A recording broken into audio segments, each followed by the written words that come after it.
Rebuild Wayanad ക്യാമ്പയിൻ്റെ ഭാഗമായി DYFI Vallappuzha second മേഖലാ committee നൽകുന്ന തുകയുടെ ആദ്യ ഗഡു കൈമാറി. 1 ലക്ഷം രൂപയാണ് നൽകിയത്. വയനാട് ദുരന്തബാധിതർക്ക് ഡിവൈഎഫ്ഐ നിർമ്മിച്ചു നൽകുന്ന 25 വീടുകളുടെ ധനസമാഹരണാർത്ഥമാണ് തുക നൽകിയത്. ആദ്യ ഗഡുവായി നൽകുന്ന 1 ലക്ഷം രൂപ ഡിവൈഎഫ്ഐ സംസ്ഥാന കമ്മിറ്റി അംഗം PV രതീഷ് ഏറ്റുവാങ്ങി. ഡിവൈഎഫ്ഐയുടെ സംസ്ഥാന കമ്മിറ്റി റീബിൽഡ് വയനാട് ക്യാമ്പയിൻ്റെ ഭാഗമായി സംസ്ഥാനത്തൊട്ടാകെ ജനങ്ങളുടെ സഹായങ്ങൾ അഭ്യർത്ഥിച്ചുകൊണ്ട് അവിടെ വീട് നഷ്ടപ്പെട്ടവർക്ക് വീട് വെച്ചു കൊടുക്കുന്നതിന് ആവശ്യമായ തീരുമാനമെടുത്തു. ഡിവൈഎഫ്ഐ ആണ് കേരളത്തിൽ ആദ്യമായി വയനാട് മേപ്പാടിയിലെ മുണ്ടക്കയിലും ചൂരൽമലയിലും ഉണ്ടായ ദുരന്തത്തിൽ വീട് നഷ്ടപ്പെട്ടവർക്ക് വീട് വെച്ചു കൊടുക്കുമെന്നുള്ള നിലപാട് സ്വീകരിച്ചു.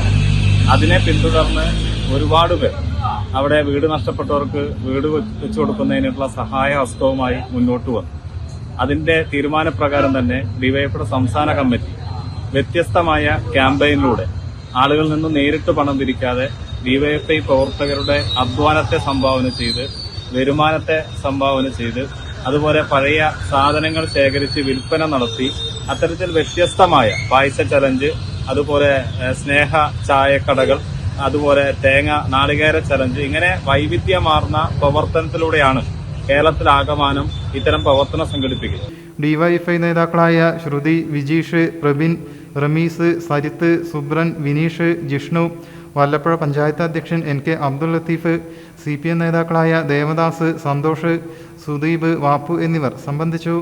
ഡിവൈഎഫ്ഐ പഞ്ചായത്ത് യൂണിറ്റ് സമാഹരിച്ച 55,256 രൂപ ജില്ലാ വൈസ് പ്രസിഡന്റ് K കൃഷ്ണൻകുട്ടിയും ഏറ്റുവാങ്ങി. News desk media vision. നമ്മുടെ കുബൂസ് അത് നമ്മുടെ ഗൾഫിൽ കിട്ടുണ്ടായിരുന്ന കുബൂസില്ലേ, നിനക്കിഷ്ടപ്പെട്ട ആ കുബൂസ്.